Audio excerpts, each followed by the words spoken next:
Hello and welcome. You're watching 6 Stories at 6 with me, Tanisha Awasthi. Let's quickly get you through the 6 agenda-setting stories that we will be talking about in this edition. First up, it seems like Republic has completely spooked Robert Vadra. He says, when confronted, keep the Republic mic away.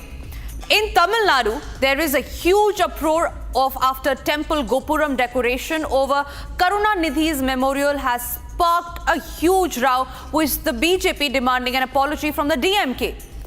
Missing crores, a luxury flat and EV cabs. It is the end of road for Blue Smart, but what is next for the citizens?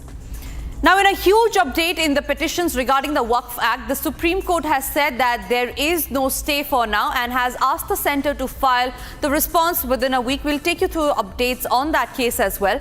Meanwhile, Vice President Jagdeep Dhankar has questioned the judiciary, and this comes aftermath of the Judge Cash scandal. He says that the faith in the judiciary is eroding. That big statement is what we'll get to you, the uncut statement of Vice President Jagdeep Dhankar. And finally, Pakistan has spewed venom against India yet again. But the Ministry of External Affairs has responded and has set the record straight. We'll get you all these 6 stories on this edition, but first starting with the top story. Robert Vadra, the businessman, brother-in-law of leader of opposition in Lok Sabha Rahul Gandhi, appeared before the Enforcement Directorate on the 3rd straight day for questioning in a money laundering case linked to alleged irregularities in 2008 Haryana land deal case. Now, while he was giving a media statement, like always, he alleged a political vendetta. In fact, after seeing Republic mic, watch on your screen how he pushes our mic away. And not just that, even before we could ask him a question or confront him, he gets completely rattled and says, keep the Republic mic away from me. Watch this full sequence. इसको हटाइए इस आदमी को हटाओ Republic हटाओ पीछे Republic बिल्कुल negative news है हटाइए आ जाइए आप लोग क्यों धक्का दे रहे हो इसको हटाइए पीछे इस आदमी को हटाओ रिपब्लिक हटाओ पीछे रिपब्लिक बिल्कुल नेगेटिव न्यूज़ है हटाइए आ जाइए आप लोग क्यों धक्का दे रहे हो. Now, let us remind you, viewers, that this is certainly not the first time that Robert Vadra has been spooked by Republic. On his first and second day of questioning with the Enforcement Directorate as well, when we asked some tough questions to Robert Vadra, watch how he, in a very, very arrogant fashion, says, "Chalo niklo." Now, he gets completely rattled when we finally ask him questions on what is his link to the alleged scam, why did he skip the first summons, and look how he walks away and pushes the Republic mic. Here's that full sequence. We have the documents ready. Please respond. चलो हो गया. We have the documents ready. Please respond. चलो हो गया. We have the documents ready. Please respond. चलो हो गया. Hours of questioning, sir. भैया इनको आने मत दो. इनको सर आप साइड हो जाइए.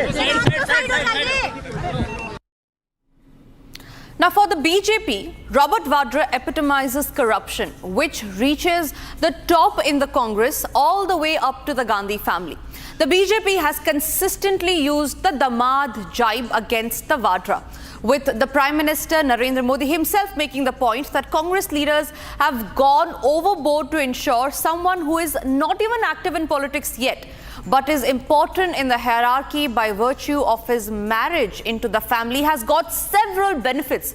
Here's how the BJP has reacted to the scams that the Congress party has been allegedly involved in, starting from the land scam to the National Herald case.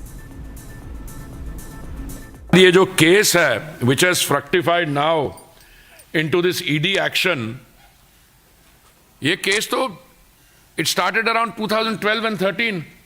We were not even present on the scene then. But more important, how is it कि by a nominal amount of कितना 50 लाख रुपया and they acquired assets for 2,000 crores? और किस किस्म की वो entry हुई है, पता नहीं डोटॉक्स या क्या कोई एंट्री हुई है वहां पे कलकत्ते से। और आप सेक्शन 8, सेक्शन 25 की बात करते हैं। This is a open and shut case of fraud, corruption and money laundering. नेता प्रतिपक्ष खुद राहुल गांधी का नाम नेशनल हेराल्ड घोटाले में आ रहा है। Mummy Sonia Gandhi ji VVIP chopper घोटाले और नेशनल हेराल्ड में उनका नाम आ रहा है। पिताजी राजीव गांधी जी बोफोर्स में उनका नाम आया है। क्या इस परिवार ने ये कसम खाई हुई है कि हम जहां जाएंगे भारत के नागरिकों को और किसानों को लूटेंगे, उनकी जमीन हड़पेंगे? इसको आप चोरी या भ्रष्टाचारी मत कहिए, ये सरेआम डकैती है, डकैती। ये सरेआम नाक के नीचे एक कंपनी बना करके 50 लाख में 5,000 करोड़ रुपए हड़प ली है। बस इतना ही फर्क है कि सोनिया जी, राहुल जी घोड़े पे बैठ के नहीं आए। Moving on to the other stories that we are tracking, and this one is from the state of Tamil Nadu. A Hindu temple tower depicted on Karunanidhi's tomb in Chennai has sparked a huge controversy in the state. The BJP and the AIADMK has criticized the DMK, calling it an insult to Hinduism. The incident occurred at a memorial site where 4 former Tamil Nadu chief ministers are buried. Now, the BJP leader Annamalai questioned DMK's motives given their non-religious stance. The controversy adds to the previous disputes surrounding Karunanidhi's burial site. Here's the full story that you need to know on the huge political war that has started in the state of Tamil Nadu.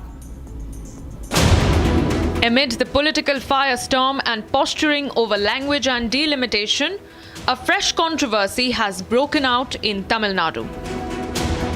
This after the BJP claimed that a replica of a temple tower was installed over the memorial of late DMK patriarch K. Karunanidhi, offending Hindu sentiments.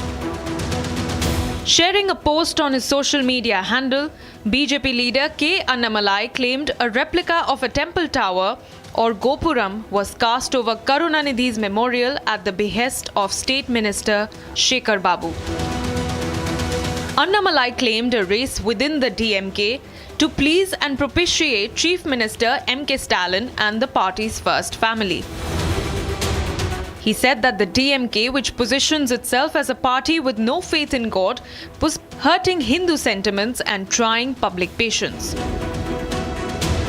The former BJP state chief warned the DMK minister against using the state endowments department to ingratiate himself with the DMK supremo. He advised the DMK minister to keep worship of Karunanidhi to himself without using symbols of the Sanatan faith to make a public show of deference. Republic visited K. Karunanidhi's memorial, where a replica bearing close resemblance with a Gopuram was installed as the crowning piece over the concrete structure. As the controversy rages, will the DMK minister clarify on using a religious symbol in a race to make his leader happy? Moving on to the next stories that we're tracking, ladies and gentlemen, you must be very familiar with the name Blue Smart. The fast-rising cab company with an all-electric fleet, Blue Smart, has started suspending its operations, leaving thousands of users in cities like Delhi, Bengaluru and Mumbai in a flap. Now, the service abruptly stopped operating following a Security and Exchange Board of India order against its promoters in a loan fraud case. Blue Smart stopped ride bookings after its co-founder Anmol Singh Jaggi and his brother Puneet Singh Jaggi, the promoters of the Gensol Engineering, resigned following the SEBI ban for alleged misappropriation of funds in Gensol. Now, the question is, what next? The Jaggi brothers have been banned from accessing the securities market and Gensol's proposed stock split has been halted. The regulator also, the director, the appointment of a forensic auditor to examine the company's financial records in detail. Further, the Jaggi brothers cannot hold directorial or key managerial positions in Genesol. So that is how the story has unfolded, ladies and gentlemen. Joining me on the broadcast is Amit Shah. He is the founder and CEO of Agrozone. Amit, thank you very much for speaking to Republic. It is a huge startup debate that has been ignited. This time it is the Blue Smart. Earlier it was Byju's. Do you think that there are influencers who are over-promoting startups without any base, any concrete base for them, which is in turn causing the citizens a price cost? Yeah, I think, look, first of all, thank you so much for having me. I myself am a startup, but the fact is that there are certain industries which seem to become a flavor of the day, which are extremely promoted, and the focus seems to be more on the valuation rather than on the value of the company. And like anything else, when this kicks up a storm, whether it's through media or social media or any other ways, people like this, many people tend to take advantage of that fact, and then you end up with occurrences like this. So it's an unfortunate reality. There are a lot of startups that are doing good, but then again, some industries become blue-eyed favorites. That's the problem. Absolutely. Amit, what I also want to know from you is that it's the end of the road for Blue Smart, of course. So what is it next for the citizens? And how is it that one can keep a check on these startups so that it does not cause the citizens a cost for their price, a hole in their pockets for the larger picture, as we say, because the startup debate has, of course, been reignited yet again. Yeah, I think, especially when investors are investing in public limited companies, if these companies are connected to startups, one must do their due diligence. SEBI has done an excellent role in controlling that. As far as startups themselves are concerned, of course, they don't get regulated by somebody like SEBI. If there are private investors who are investing in such companies, they must do their due diligence. But I think overall, not get carried away by the hype. Do your own homework before investing. You'll find all kinds of people in all different industries. I think one has to use caution and not get carried away only by a particular industry or a particular facet that you hear about. For example, EVs. Not all EV companies are bad, but do your own diligence and invest. Absolutely. Amit, thank you very much for joining us here on the broadcast and sharing your views on that. We appreciate you joining us here. We move on to the other stories that we are tracking now. The Supreme Court continues hearing a batch of pleas challenging the constitutional validity of the Waqf Amendment Act 2025 today. Now, the Apex Court granted the centre 7 days to file a reply over the pleas filed against the Waqf Amendment Act, after which the petitioners will be granted 5 days to review the reply. The court bench headed by Chief Justice said that they have given the centre almost a week to respond to the queries. It has passed an interim order, ladies and gentlemen, and we'll just take you through on what are the key takeaways from the Supreme Court judgment that was given today. Now, the Supreme Court has asked the centre to appoint a nodal officer, this to keep in check of the Waqf properties. Now, the Solicitor General Tushar Mehta has sought 7 days time for the centre. It has given 7 days time for the centre to reply on all the petitions that has been filed against the Waqf Amendment Act, following which the Solicitor General has assured that no appointment to council and board will be done. So these are the key assurances that the Supreme Court has given today, following which the Supreme Court has also, remember, said that no non-Muslims will be appointed to the Central Waqf Council. This is a huge move that has come in, remember, which the opposition has always cried that it is an attack on the religious institution.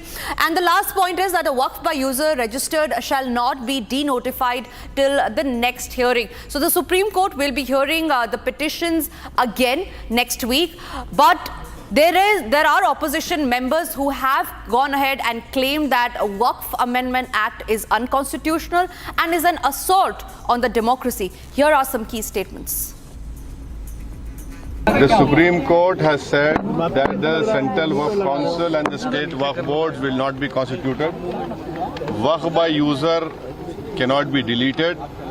Now, there are other provisions also which we as a party have come to the Honorable Supreme Court that calling it unconstitutional. And during the debate in the Parliament on the consideration or passing of that bill, I have opposed each and every amendment. I have called it unconstitutional. I still call this law as unconstitutional. So our legal battle will continue to ensure that this act, against this act will continue. The Waqf Amendment Act is not an exercise in efficiency as it pretends to be. It is an exercise in erasure. This is not about improving institutions. This is about infiltrating them, controlling them, and closing them. You cannot call this an amendment act, whereas in fact it is an assault on identity, an assault on autonomy, an assault on constitutional values. A board with a token Muslim representation is another form of appropriation. It's not about minorities called Muslims. It's about a messaging. It's about a message that minority institutions are fair game for state takeover. Moving on, ladies and gentlemen, the judiciary is under cloud. Now, in a scathing assessment, Vice President Jagdeep Dhankar flagged the erosion of public trust from the country's judicial system. Now, in a strong and no-holds-barred critique of the judiciary, the Vice President questioned the authority of judges to dictate actions to the President. Invoking the recovery of the burnt cash stash from the residence of a sitting High Court judge, Dhankar pointed out to the slow progress of the in-house probe in the cash recovery case. Here's the huge statement that the Vice President has given today. Constitutional framers were very wise people. People who deeply believed in national welfare. They debated for 18 sessions. For over little less than 3 years. There was no confrontation. There was no disturbance, no disruption. There was dialogue, debate, discussion and deliberation. Very contentious issues. But they framed one rule. The judges will be appointed under Article 124 and a consultation word was used. Boys and girls, you know the word consultation? Lexicon defines it. Consultation is not concurrence. Consultation is consultation. Article 124 was very specific. And with respect to Article 124, we have a very important discourse by Dr. B.R. Ambedkar. And B.R. Ambedkar, who did a great job in giving us this constitution. I'm quoting him. This was with regard to the question of the concurrence of Chief Justice. And Dr. B.R. Ambedkar says, I quote, boys and girls, for your benefit. I quote, I think to allow the Chief Justice practically a veto upon the appointment of a judge is really to transfer the authority to the Chief Justice with respect to the then state of Jammu and Kashmir. Article 370 has both expressions in the same sub-articles. How can these two words used differently by the Constituent Assembly members in the Constitution can be read differently? It was done. Now, the situation is engaging attention of everyone. And it is our obligation as citizens of this country to think about how things have to evolve. And moving on to the last story that we're tracking on this edition of 6 Stories at 6, Pakistan Army Chief General Asim Munir has once again made aggressive remarks against India, this time during a public event. Speaking at the first overseas Pakistanis conference in Islamabad, he called Kashmir the jugular vein of Pakistan, stressing that no power in the world can separate Kashmir from Pakistan. He also reiterated the Pakistan military's full support for the Kashmiri people. In fact, he also went ahead to peddle the two-nation theory. The two nations that he was talking here about was Pakistan and India. Here's the provocative statement that Pakistan General Asim Munir has made. Our stance, government stance on Kashmir is absolutely clear.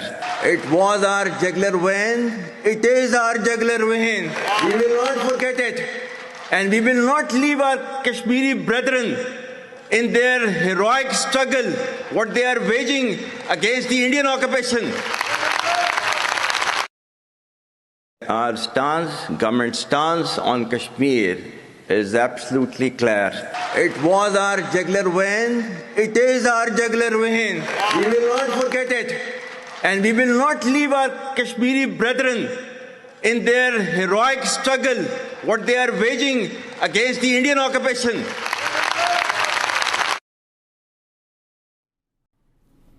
Now, the Ministry of External Affairs slammed Pakistan's Chief of Army Asim Munir's comment on Jammu and Kashmir, saying that the region is India's union territory and that it is only relation to Pakistan is a vacation of POK. Now, reacting to Munir's statement, the Ministry of External Affairs spokesperson Randhir Jaiswal said, and I quote, "How can anything foreign be in a jugular vein? This is a union territory of India. It is only relationship with Pakistan is the vacating of illegally occupied territories by that country." India clearly has set the record very straight. See, how can anything foreign be in there in a jugular vein? This is a union territory of India. Its only relationship with Pakistan is the vacation of illegally occupied territories by that country. And that's all that we could pack in this edition of 6 Stories at 6. Thank you for watching. We will be back tomorrow, same time. Don't go anywhere. Coming up next after the break is Live and Breaking.